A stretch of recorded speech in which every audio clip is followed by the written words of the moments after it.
atu bentukin kan nun nak dam nak he thlachua nak akan pe angai ni chan tha akan jang pha pina atho than jinga hi bentukin kan her mi pathian bia mangin tha jang pe khodingin kan nun nak lam kan hruitu kan pathian si cha a kan pathian ni sun par nak chau ko se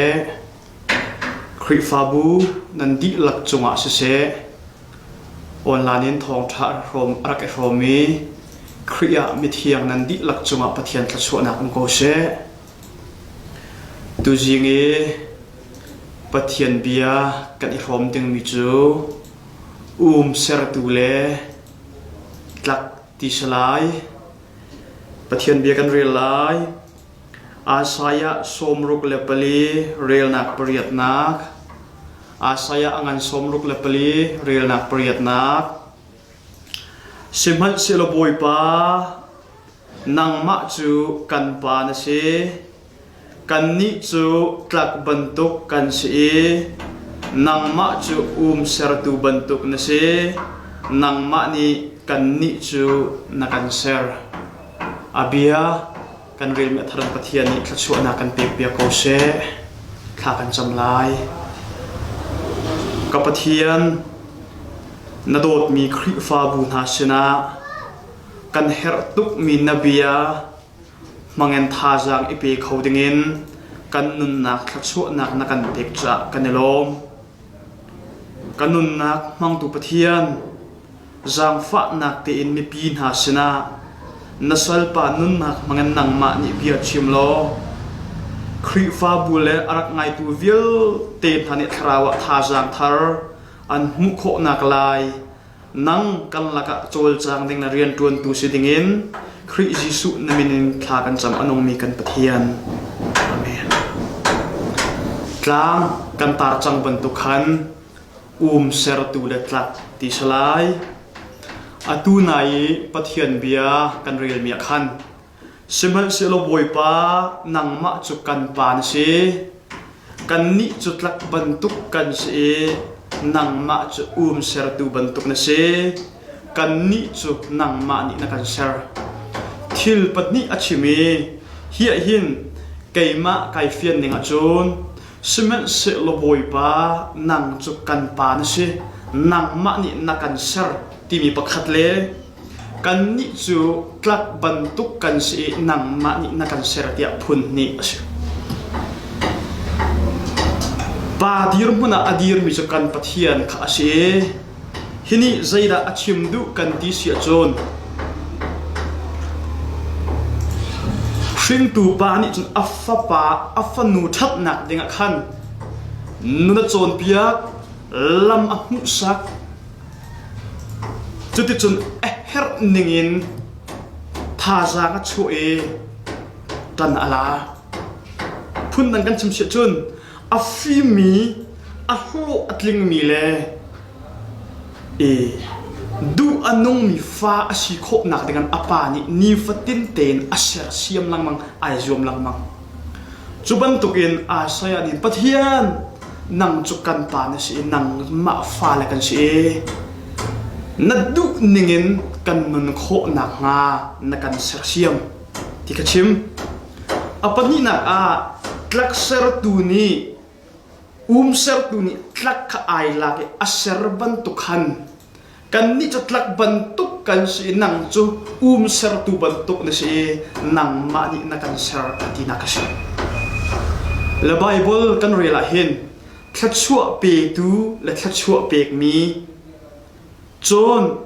zang fa tu le zang fa mi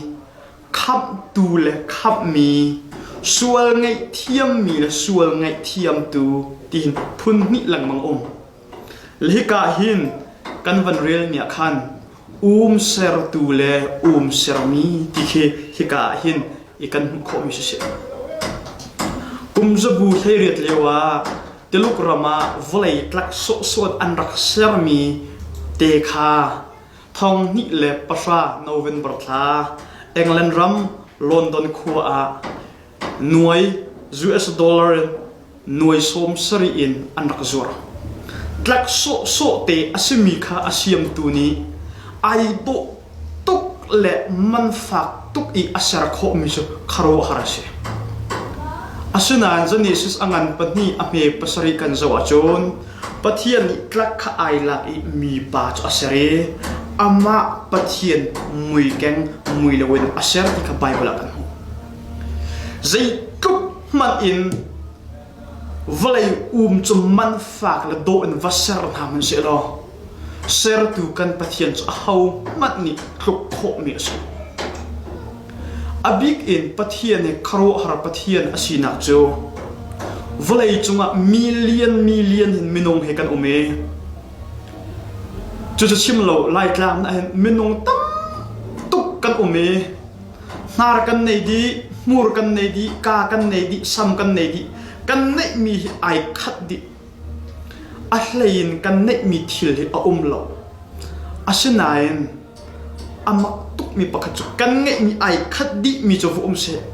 hi kan mai pakhat zabok kau te asemi hin minung pakhat le pakhat ai lo mi pakhat man ka lo a mur mo a nar mo a mit mo a khabe mo a chel mo tia idan na kan nei chu in pathian chu zung athiami ser tu pathian ase kan thil lung chu ikhat lo di in idang di in akan ser tu pathian ase chu pathian hin nam ma le kai ma chu kan ser chu minung ni kan si ninga kan nei mi ai khat di ilowin idang chiun akan ser khau tu zung thiam tuk mi pa pathian kan nei ti kha apakhat na ka van lak tar ka du kan fian kho na nga vlei ser tu pa di chun vlei atha mi kha ala ke chu vlei ka tha te atu ta nuwa khan chu vlei chu ser ok athat na nga ti atoi anim tar ne te main o tin anon ta mei de na tu chu nuwa adu ningen de janar avan tu avan suisam I hai punin bel punin keng punin adu mi khan puntam pi avan sa chu bel chu keng chu hai cha fe nak de ga netlang a phau chu nuwa maya ro se chu ser tu ni an ser ton mi cho se la chu pathian zong ni hin a falen ta he apakhat na vlei laki vlei ser mi kan se chu vlei ser mi chu athiang him tuk mi minong chu sual nak rawang a kan tluwe sual nak ronga kan iroke Christian ni akan thep thane ai do mi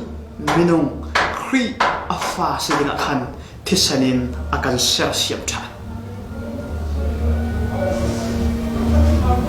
chu pathian ni akan ser ning le ser tu ni ser ning hi ai lo nga nan ai khat tu jinga pathian be ka chim ding mi kan fian khop na ha ser tu ba le aser ni kha bia anirwa ti mi kha chatil tu pakhat ni atia vlei bel semi chot athiam lo asena vlei bel asining la aser tu pa ni asining kha athiam khop chung chan ti da ti vlei kha athat na bi vlei kha ala ke ser tu pa ni chun chuchum ade ni tha tak khan atuang adip chang hi chun non anga chang ati no khan ti atoi chunua adu mi pungsan avan sia mi chunua chun nitlanga aphau adu mi pungsan acho kho na dinga chun aser mi kheng kha achong kha akhoi chun pung avan tun nitlangi aphau teri arau no ala ke mai al tak mi ati mi chungan apai aro chu nu chunga chu chu avan la amil ai do kho nak dinga chun có bắt cái tỷ lệ cho khít ắt tay in to te mil te de tuang chu nuwa mai sa aro thane acho than chu nuwa si athuke ai do mi man ok atlak mi bel la khenga hong cho la chuna pani chubia anero e hiti hin ni achim tia ati kabui pa vale tha te ko liwe tumui na ka cho I na ka ji akhan ti a cho I aji akhan lak ni chu ayo a fak tuk e ka chal lo e a fak tuk e ka ma chang ko lo ti ati ti she asinan sal tu pan azalo ka du dingin kan serta lai chu tlak chu I alak ti she chu nu chun ti avan toi I avan ni na khan ko si ka chal lo pina navan kanen te ka hin ka chung ril viau te akek di lai pi tlok a fa ka chal lo e hong ka ma chan ko lo avan nen chik chak nu khan a chung avan khoi avan chu khan ni khan ka boi ba ka chung ril vial te pe na khoi chang ka chal lo ka ma chan ko te ati ti she ser tu pa ni tlak dai tin ka du ningen kan ser lo ti ti she chun nit tla ni avan phawa khan ka chara hir chang lai te karau vir chang lai te ka boi pa ka che hrim ti lo ka ma chang ko te a boi pa ni tlak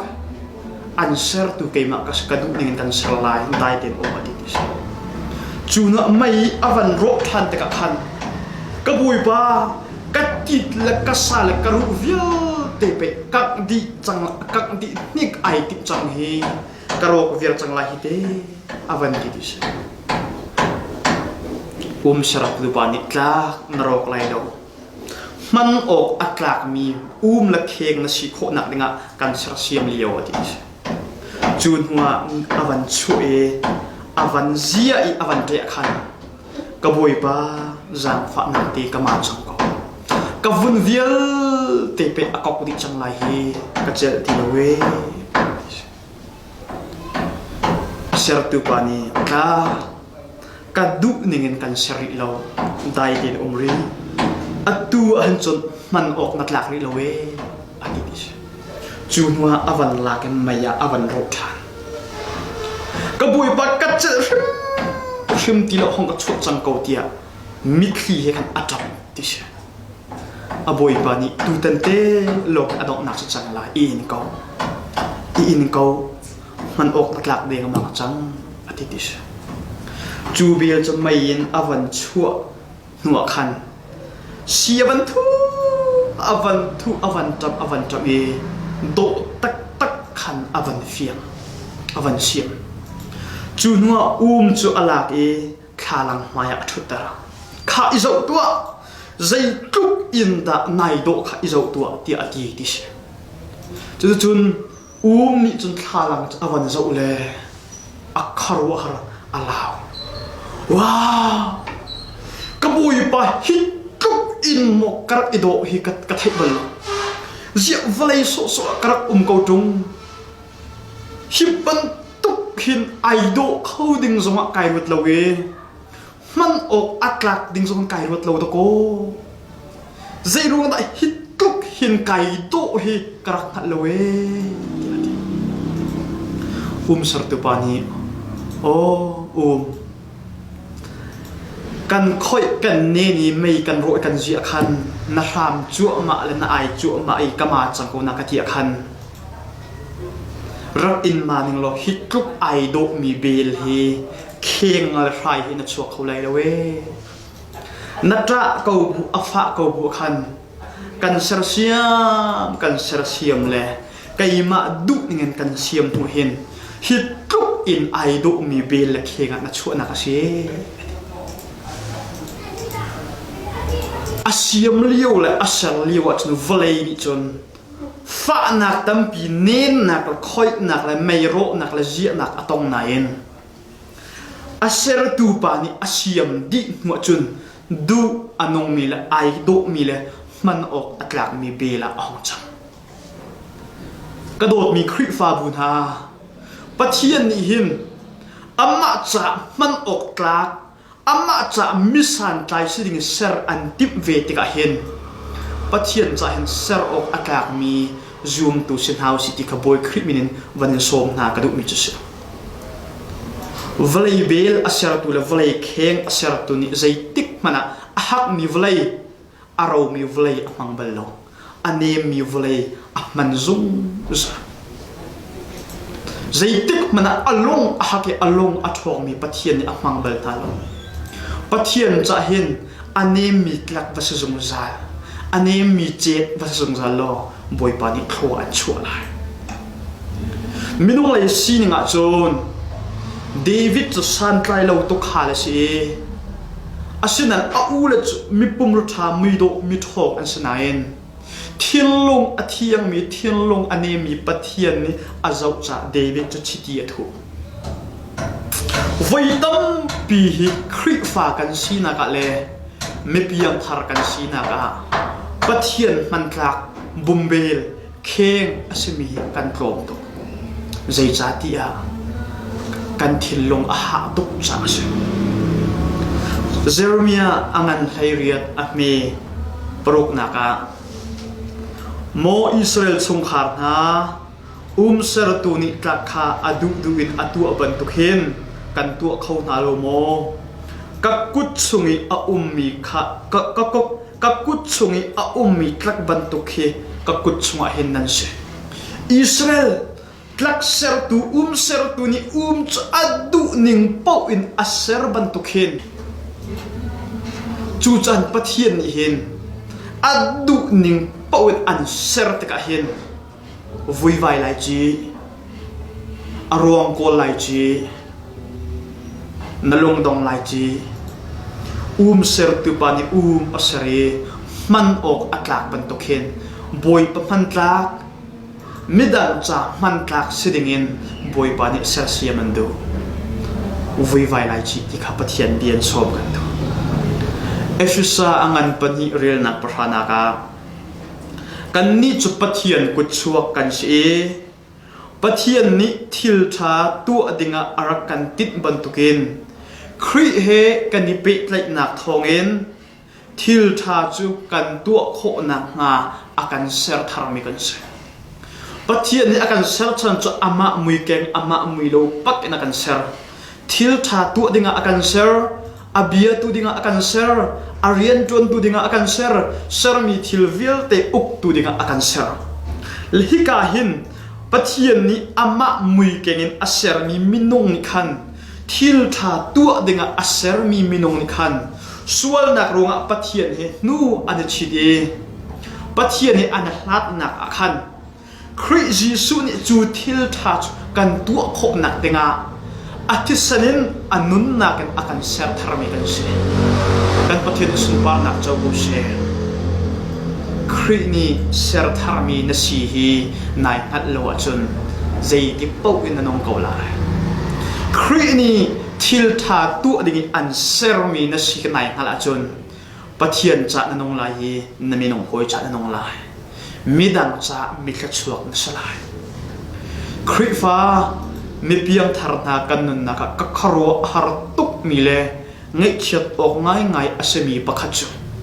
midang chai that na midang chai hlok nak miak nak asemi thil kan tu kho lo pi na khen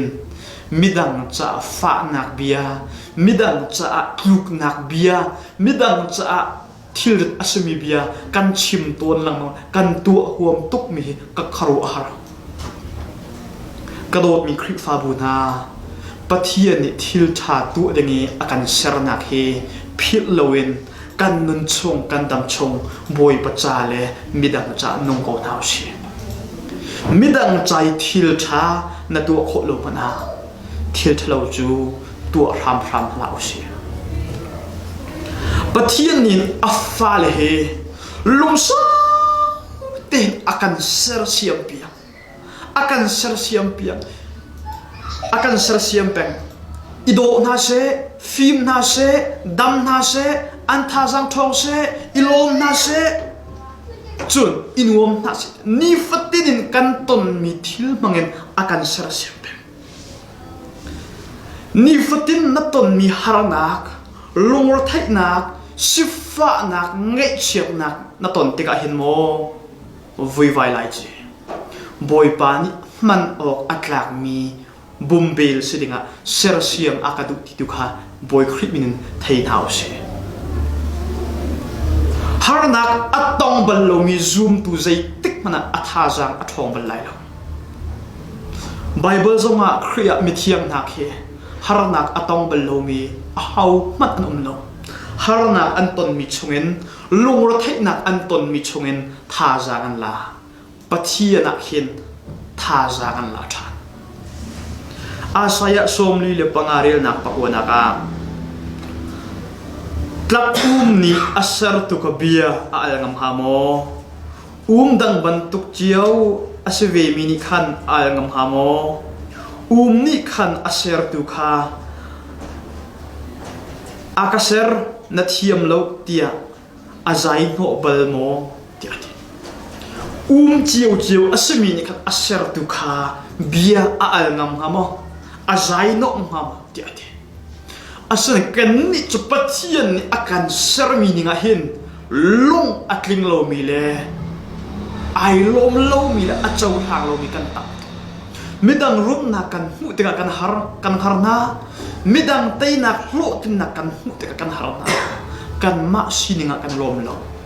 boy pani an sermi ni le ni hin na dir mun kha na cha atha bi me asiti kha pathian min ngal tar kan du na harnak na ton mi mangen pathian au i pathian ni chu chungen luat tar kha boy pani an du zum za India siang kan kai lewa hin pastor polos hi kan siang na thong tha chim ding nan some ama ai pathian min man pathian thong tha chim tu si e anun mangen tha jang tap pi kalak mi le ka khoro harmi cho e voi khat a pathian bia an chim na ka khan tlangwal pathum ni an rak bo nai pastor polos ni chim ning na chun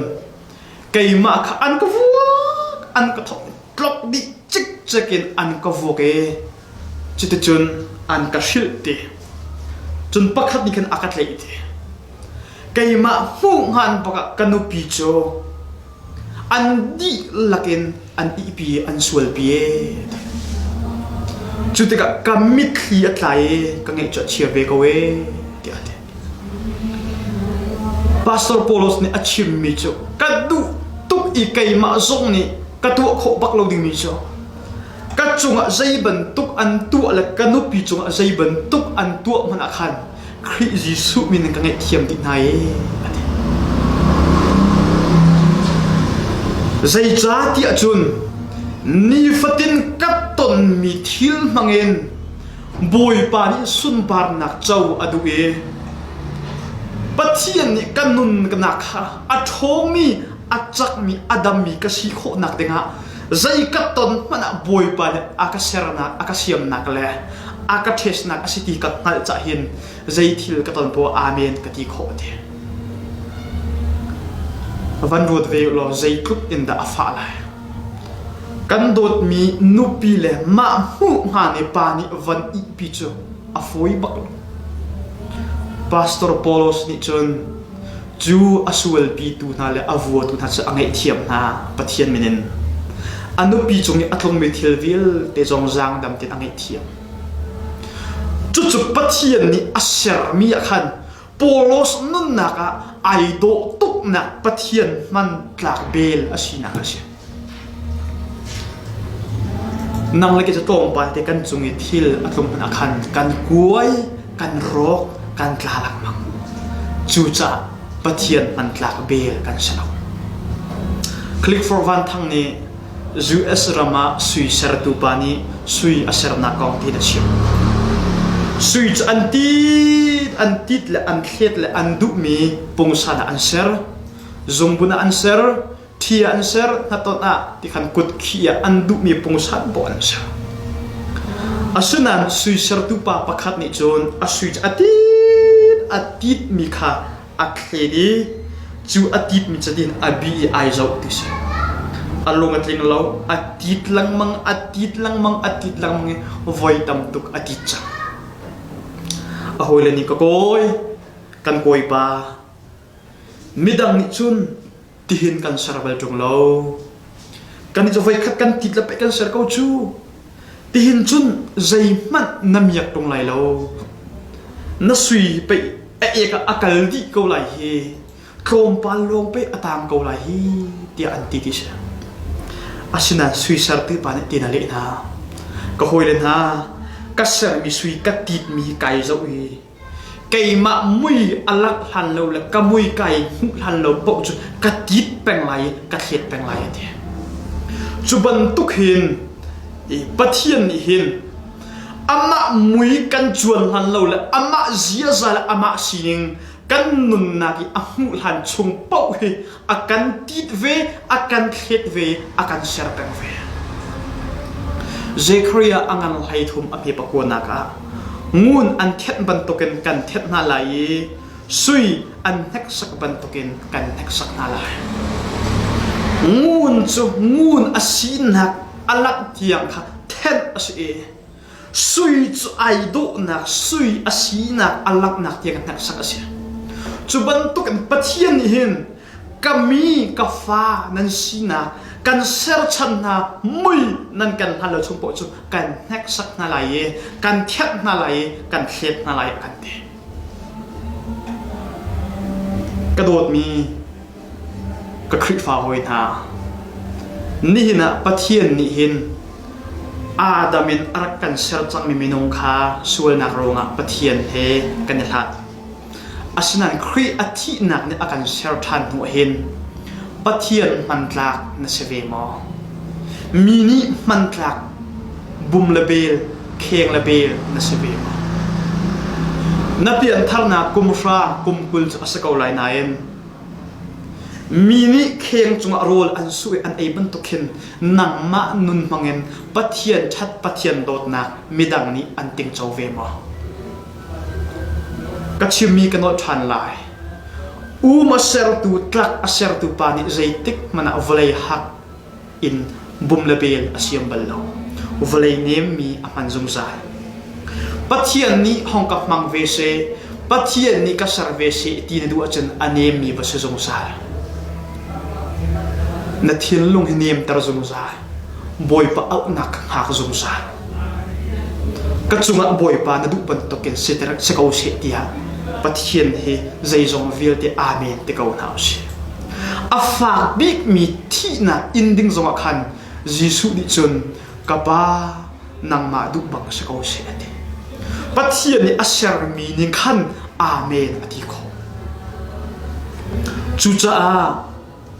ai do mi man ok atlak mi bum label kheng label na si kho na ringa chun ni fatin na ton mi thil mangen boy pa ni an sarve lai vai tam pi chana chungel jong an khoi chan lai na tit vun jong hi ko di nik ai tip chan jong lai na chat lo mi ngan fa nak jong na chunga atlong lai asena chu azalo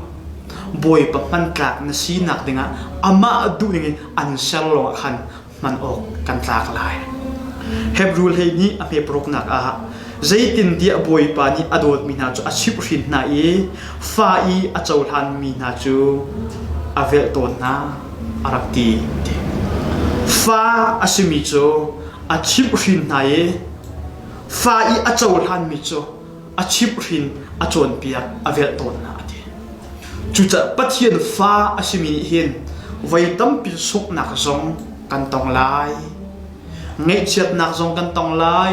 lung ra thei nak zong kan tong lai kan mit khi zong atla lai fa nak zong kan ing lai thi nak zong kan ing lai asinan mu chu liao chan te pathian ke zo peng lo pathian tha au peng lo boy pa zaitin da zaiban tuk in da sel siam nakadu nangma mantla midang mantla bumlabel kasi kho nakdinga nangma ni ka ser kautia pathian sina khan thla tu chamjung san hause pathian zung athiam tuk mi pathian ase pathian cha thil siam athiam tuk mi pathian ase asaya nang chu kan pan si pani afal cha an thap du an nun kho na dinga asel siam na bantukin nang ma du nong mi nang ma cha man ok atlak mi kan sinak dinga na kan ser siam tlak chu ser tu pan adu ning asar bantukhan nang ma ni na kan sere na kan siam ne ti ate chu cha hikai achim mi bia ti hi atu chana chu se lo pathian hi computer siam tu se ngai kan ni hi telephone te na computer te na kan slide ti an ka zoom asin hi cha hin plug in bill la kheng siam chan asiteka asaya ni chun fiang tak in Israel min ha ifian kho dingen pathian hi seratu si kan pa hi akan seratu si ati bantukhan kan ni pathian ser mi kan se efesa chu kan rel chan bantukhan kan ni chu pathian ku chu kan si pathian ni thil tha tu adinga arak kan tit bantuk in khri he kan ni pe tlai na thongen thil tha chu kan tu kho na nga akan ser than mi kan se pathian ku chu kan se pathian ni ser than mi kan se akan ser than na chu thil tha tu dinga ama pathian antlak se dinga midang cha antlak se dinga boipani akan ser than mi sikha kan sik ho mani phil lowin pathian cha antlak se dingin pathian ni apia kan thei mi kan dik la ta chu na kan pe pe ko se amen